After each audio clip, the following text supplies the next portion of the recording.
잠언서 20장 1절부터 11절까지만 보겠습니다. 11절까지만. 잠언서 20장 1절부터 11절까지 말씀입니다. 저와 여러분들 한 절씩 교독하겠습니다. 잠언서 20장 1절부터 11절까지 말씀 제가 먼저 읽습니다. 포도주는 거만하게 하는 것이요 독주는 떠들게 하는 것이라. 이에 미혹되는 자마다 지혜가 없느니라.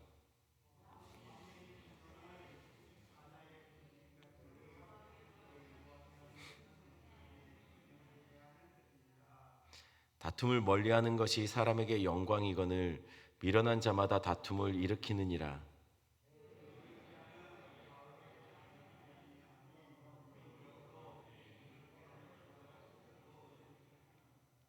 사람의 마음에 있는 모략은 깊은 물 같으니라. 그럴지라도 명철한 사람은 그것을 길어내느니라.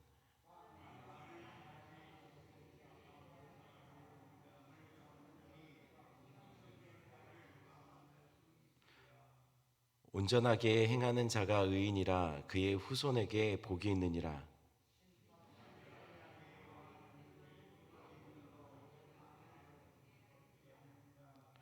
내가 내 마음을 정하게 하였다. 내 죄를 깨끗하게 하였다 할 자가 누구냐?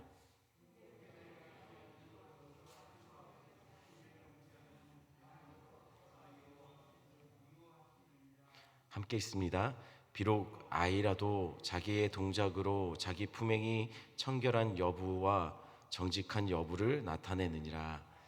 아멘. 한번 기도하겠습니다. 하나님, 이번 한 주도 하나님 말씀대로 살아내고 말씀이 아버지 하나님 우리의 삶을 인도하는 진리가 됨을 경험하는 한 주 되게 주님 도와주시옵소서. 우리 성도들 각자의 삶의 자리에서 아버지 하나님 예배하듯이 살아내게 주님 도와주시고, 또한 아버지 하나님 이곳에서 말씀으로 하루를 시작하는 우리 성도들 주님 기억하여 주시사 기도의 자리에서 아버지 하나님 정말 주님의 뜻을 깨닫게 주님 도와주시고, 말씀 속에 하나님의 뜻을 발견하여 순종하며 살 수 있는 결단을 만들어낼 수 있도록 주여 붙잡아 주시옵소서. 인도하실 하나님 감사를 드리며 예수님의 이름으로 기도드렸습니다. 아멘. 사과나무가 사과나무라는 것을 알 수 있는 이유는 사과가 열려있기 때문입니다.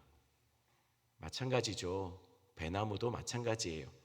배나무가 배나무인 것은 배가 열리기 때문입니다. 결국 나무의 차이는 열매의 차이라는 것이에요. 그러면 미련한 자와 지혜로운 자의 차이는 무엇일까요? 역시 삶의 열매에서 차이가 납니다. 11절 말씀 제가 읽어드립니다. 비록 아이라도 자기의 동작으로 자기 품행이 청결한 여부와 정직한 여부를 나타내느니라. 아기라도 품행에 따라서 그의 삶이 깨끗한지 그렇지 아니한지 삶의 열매가 곧 그 아이를 나타낸다는 것이에요. 그래서 잠언 20장은 어떤 사람이 선한 열매를 맺는지 혹은 어리석은 삶의 열매를 맺는지 그것을 열거해 가며 진술해 갑니다. 어떤 사람이 지혜로운 사람인지 아니면 미련한 사람인지 그의 삶에 어떤 열매가 맺혀가고 있는지를 이야기하고 있다는 것이에요. 먼저 1절 말씀 한번 같이 읽어볼까요? 1절입니다. 포도주는 거만하게 하는 것이요 독주는 떠들게 하는 것이라. 이에 미혹되는 자마다 지혜가 없느니라. 먼저 어리석은 자의 열매는 술 취함입니다. 포도주는 사람을 거만하게 만든다고 말해요. 사람은 술에 취하면 다른 사람 앞에서 무례하게 됩니다. 대부분이 우리가 알게 되는 어떤 사고나 사건들을 보면 술과 관련되어 있는 사건들이 많아요. 스스로 높은 자리에 앉은 듯 아나무인이 되게 됩니다. 그래서 잦은 다툼과 문제를 일으키는 것이 술이죠. 또한 독주는 사람으로 하여금 떠들게 하고 횡설수설하게 만듭니다. 실수하게 만드는 거예요. 술 취한 사람의 특징은 했던 말을 또 하고 하면서 말이 많아져요. 저는 술을 안 먹죠. 제가 먹으면 안 되죠. 하지만 제 친구들 중에 술 먹는 친구들이 있어요. 그래서 제가 대학생 때 이렇게 그 친구들을 만나다 보니 술자리에 가게 된 적이 있었습니다.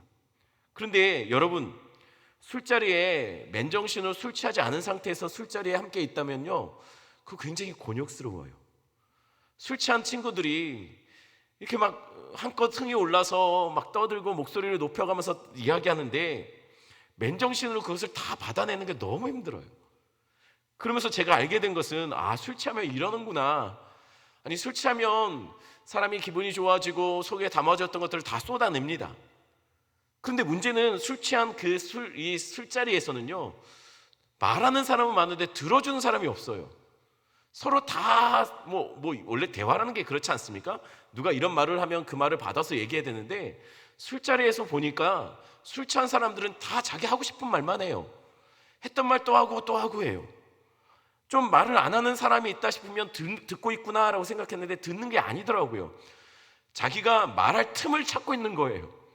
목소리를 서로 마치 경쟁하듯이 이 사람이 목소리를 높이면 내 말이 더 잘 들리기 위해서 더 목소리를 높이는 거예요. 마치 술자리에 참여한 사람들은 지금 내 얘기가 사람들이 공감해주고 받아주고 내 얘기를 충분히 들어줬구나라고 그렇게 생각하지만 제가 가만히 보니 듣는 사람은 없었습니다. 말하는 사람만 있었죠. 그러니 술자리 끝나고 나면 자기의 과중한 스트레스나 눌렸던 어떤 그런 여러 가지 마음의 감정들이 다 쏟아져서 착각하고 있는 거예요. 내 얘기가 받아들여졌고 나를 이해해줬고 나를 공감해줬구나. 근데 사실은 알고 보면 서로 하고 싶은 말만 했던 거예요. 성경은 나의 감정을 술 취함으로 솟고 있는 자들 지혜 없는 자, 미련한 자라고 말하고 있습니다. 또한 어리석은 자의 삶의 열매에 대해서 3절에 이렇게 말해요. 다툼이라고요. 3절 말씀 한번 같이 읽어볼까요? 다툼을 멀리하는 것이 사람에게 영광이거늘 미련한 자마다 다툼을 일으키느니라. 지혜로운 자는 다툼을 멀리합니다. 다툼에서 얻는 유익이 없어요. 다투어서 얻을 수 있는 영광이 없습니다.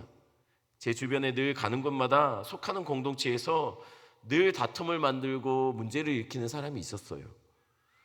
그 친구는 자신의 생각에 동조하지 않거나 자신의 뜻에 반해서 움직이는 사람들에게는 어떻게 해서라도 굴복시키고 언쟁을 일으키고 나중에 어떤 방식으로라도 복수를 했어요. 자신이 만만치 않은 사람이라는 것을 알리고 싶어 했어요. 그래서 저 후배들한테도 내가 만만한 사람이 아니다, 나 원래 어떤 사람이다라는 것을 늘 말하고 다녔어요. 혹여나 자신의 생각과 반하는 사람이 있으면 어떻게 해서라도 내리누르고 자기의 실력이 훨씬 뛰어나다라는 것을 마치 경쟁하듯이 그렇게 살았어요. 근데 결국 그렇게 해서 자신의 능력이 얼마나 대단한지 입증하고 다른 사람보다 내가 낫다라는 것을 입증하고 나서 어떻게 됐을까요? 여러분, 사람과 싸워서 내가 더 옳음을 인정받고 내가 그보다 낫다는 것을 인정받으면 여러분 영광 받았습니까?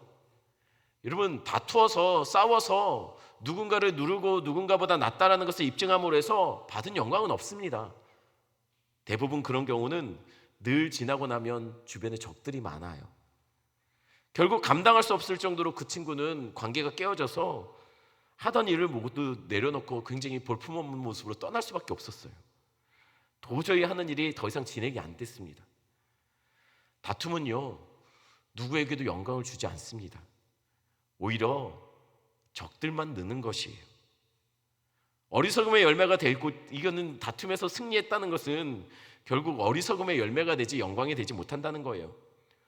또 다른 어리석음이 만들어내는 삶의 열매는 게으름입니다. 4절 말씀 제가 읽어드립니다. 게으른 자는 가을에 밭 갈지 아니하나니 그러므로 거둘 때에는 구걸할지라도 얻지 못하리라. 보통 우리나라는 봄에 밭을 갈죠. 그리고 씨를 뿌려서 가을에 추수합니다. 그러나 이스라엘은 주로 가을에 심고 늦은 봄에 거둬들입니다. 왜냐하면 여름에는 건기가 꽤 오래 갑니다. 그러니 밭을 갈 수 있는 여건이 허락이 안 돼서 비가 오고 난 뒤 가을에 씨를 뿌려 봄에 거둡니다. 그런데 게으른 자는 가을에 밭을 갈지 않는다고 본문이 말하고 있어요. 밭을 갈아야 거둘 양식이 있는데 거둘 양식을 위해서 좀 수고롭게 노력해야 될 때 그렇게 하지 않는다는 것이에요. 여러분, 우리의 자녀들이 내일을 위해 밭을 열심히 갈도록 우리는 그렇게 자녀들을 훈련시키고 교육시켜야 합니다. 당장 오늘 먹을 것이 있다라고 해도 여러분, 내일의 양식을 위해서 우리는 열심히 밭을 갈 수 있을 때 밭을 갈아야 된다는 거예요. 성도의 삶은 밭을 갈지 않고 씨를 뿌리지 않았음에도 불구하고 기도 열심히 해서 하나님이 채워주셨다라고 말하는 것은, 이것은 미련한 자의 열매지 지혜로운 성도의 모습은 아니라는 거예요.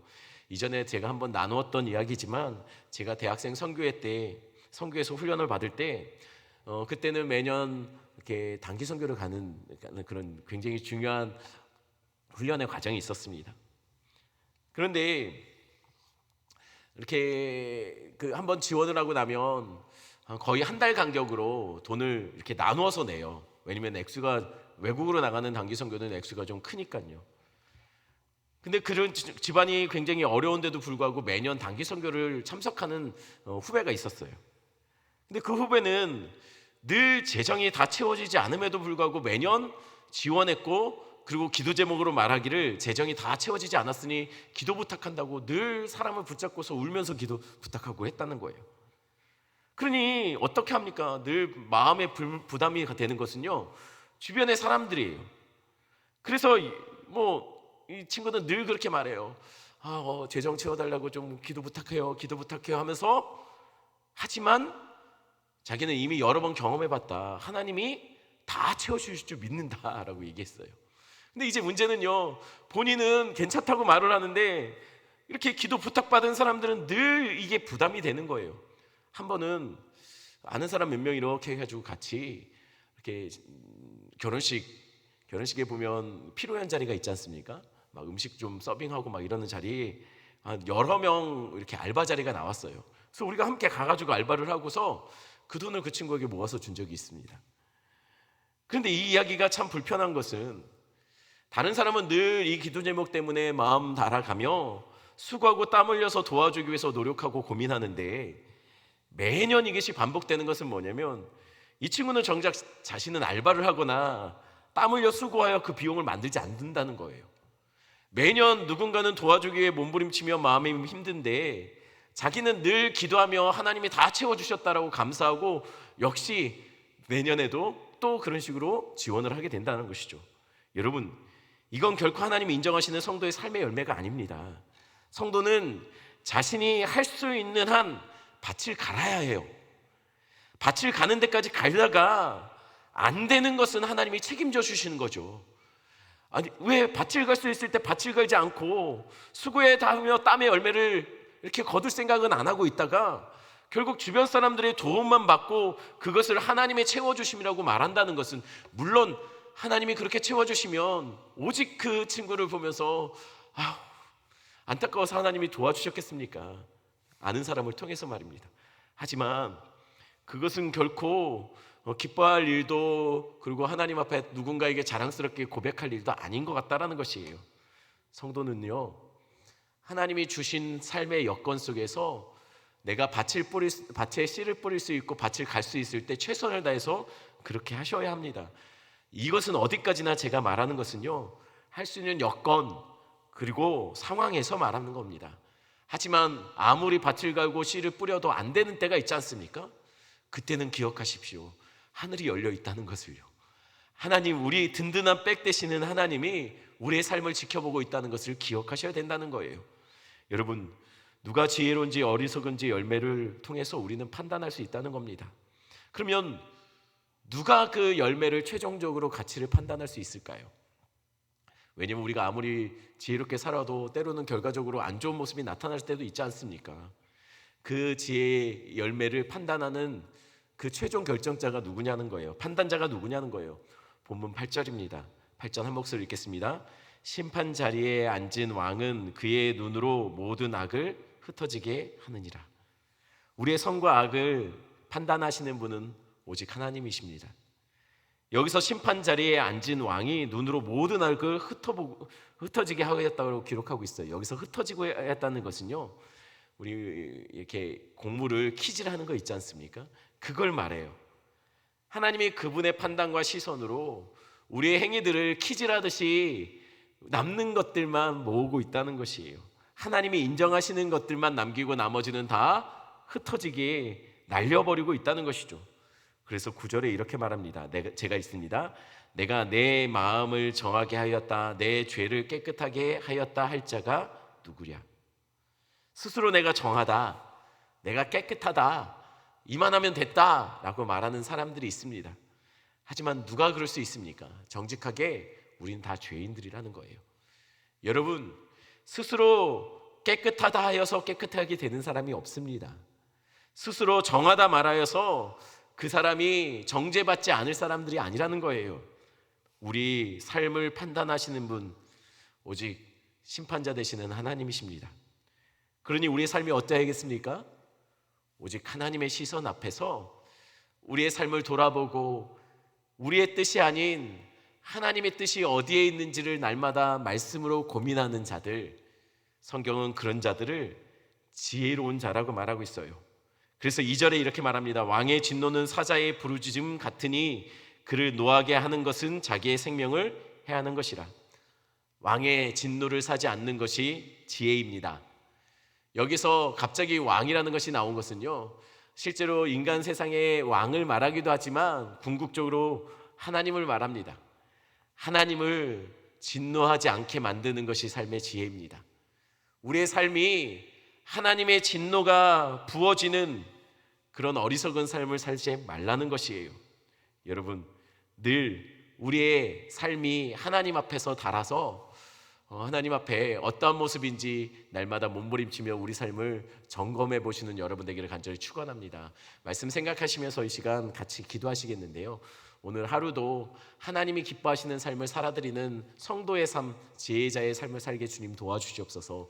계속해서 이 코로나를 위해서 하나님 속히 이 모든 상황들이 역전되고 하나님 놀라운 하나님의 또한 긍휼하심이 분명히 드러날 수 있도록 해달라고, 혹여나 우리 성도들의 삶 속에 물질적으로 관계적으로 이 코로나를 거치면서 어려움 당하고 있는 성도들이 있다면 하나님 위로해달라고, 특별히 우리 환우들을 위해, 우리 선민 형제를 위해 이 시간 함께 기도하고, 여러분 가지고 오신 기도 제목 가지고 기도하시고 앞에 띄어진 기도 제목 갖고 기도하시다가 자유롭게 돌아가시면 되겠습니다. 함께 기도하겠습니다.